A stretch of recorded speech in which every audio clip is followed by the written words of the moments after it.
Hi, it's the dumb blonde again, and I'm not saying the Democrats are behind schedule, but Pelosi's just proposed a House vote condemning the Ottoman Empire. What's their agenda next week? Attacking the Bolsheviks? Well, you're probably thinking at least they're not hurting anybody. I mean, how bad can Pelosi screw up an occurrence from a previous millennium? Seems innocent enough, right? Well, sure, if you don't mind oil surging to $96 a barrel and heating costs up this winter 20% and providing more cash for our enemies to attack us with, and 100,000 Turkish troops now engaging in what was the only calm region in Iraq, and if you don't mind effectively cutting off and pinning down 160,000 U.S. troops. That's how bad Pelosi can screw up an occurrence from a previous millennium.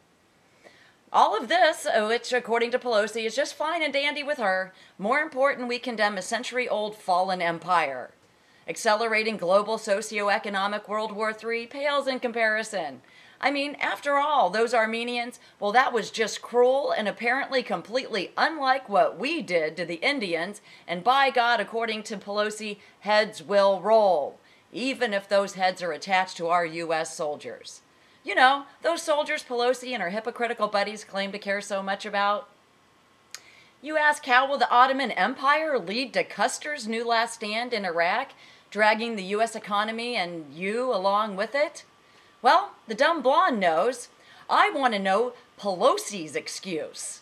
The rest of this video will show just how sensitive foreign policy is and just how one bad move can collapse economies and lose wars.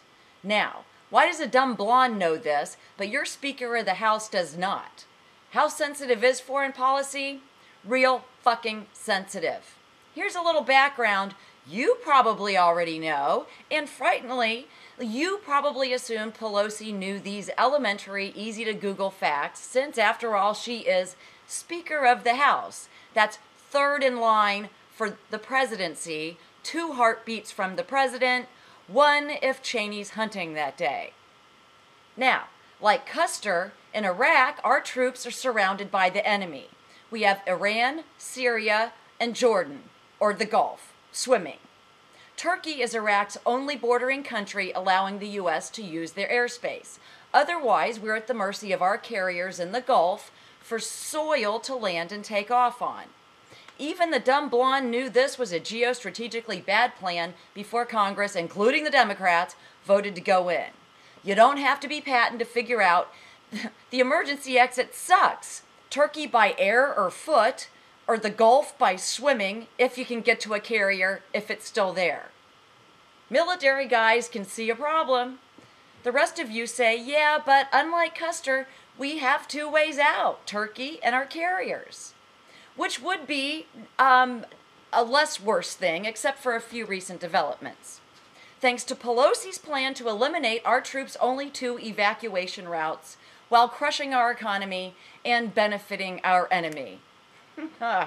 When news of Pelosi allowing the condemnation of the 1915 Armenian action by the Ottoman Empire to come to the floor of the House for vote, that's before any vote ever took place, the Ottoman Empire, now known as, you got it, Turkey, our only ally in the region, announced their condemnation of such an action. Pelosi knew that Turkey severed military ties with France after its parliament voted in 2006 to make the denial of the Armenian genocide a crime. Again, Turkey severed all military ties with France last year over this very same issue. Now, as you know, apparently Turkey is our troops' only ally for airspace. Pelosi doesn't know this. But it's not like we're engaged in war with troops in jeopardy or, oh shit, yes we are. You know, oddly, when Clinton was bombing during the Serbian-Croatian attacks, this same resolution came up for vote.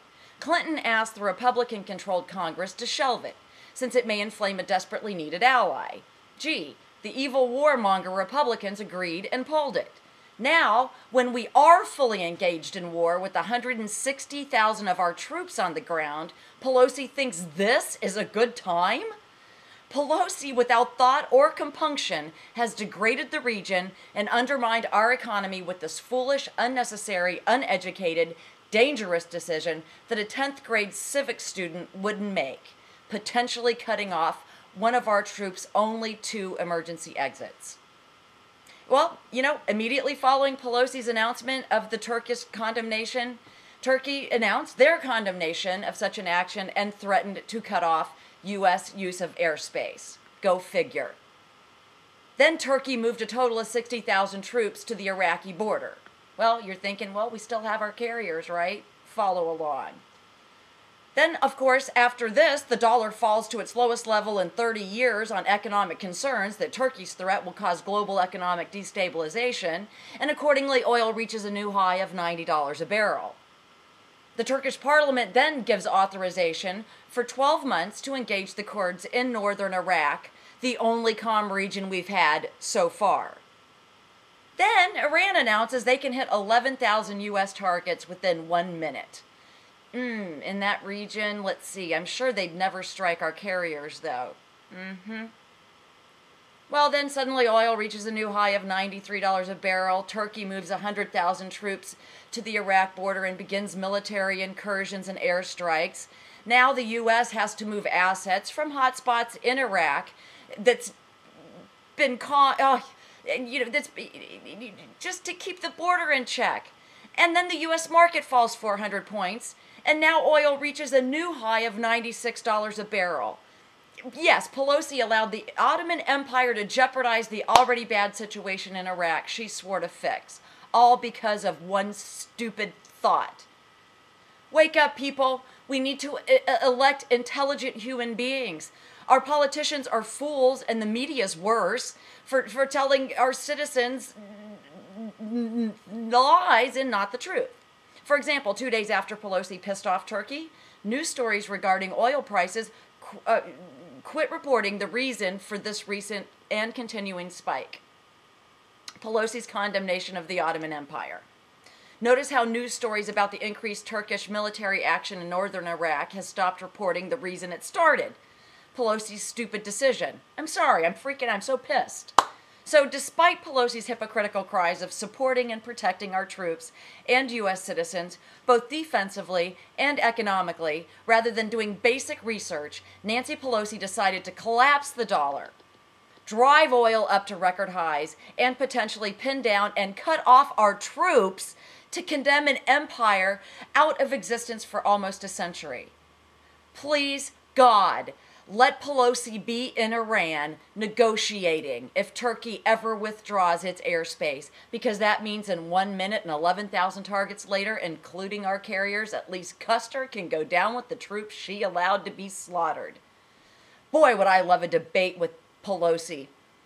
Auction that on eBay. Give the proceeds to the troops. This is a great pay-per-view option. Surely a wise statement such as herself can outwit the dumb blonde. I promise her no foul language, and the only questions I would ask, and she can study in advance and bring notes, would be, why did she think Turkey wouldn't cease military relations with the U.S. like they did with France? What airspace had she arranged if Turkey closed airspace to us? If none, how is our military to function with no friendly airspace if God forbid something happened to our carriers, especially after Iran's repeated threats to attack them? Did she think oil wouldn't surge, which hurts Americans and benefits our enemy, when Turkey reacted negatively? And how was she going to ensure working citizens wouldn't suffer if oil surged? If after considering all these things, what was the main point that made condemning the Ottoman Empire more important than protecting our troops and the U.S. economy? If I can't face her, well, one of you brilliant journalists find your fucking spine and ask her just one of these questions, please? And in the name of mankind, do not ever re-elect someone this foolish. I'm having a martini now. Dumb blonde out.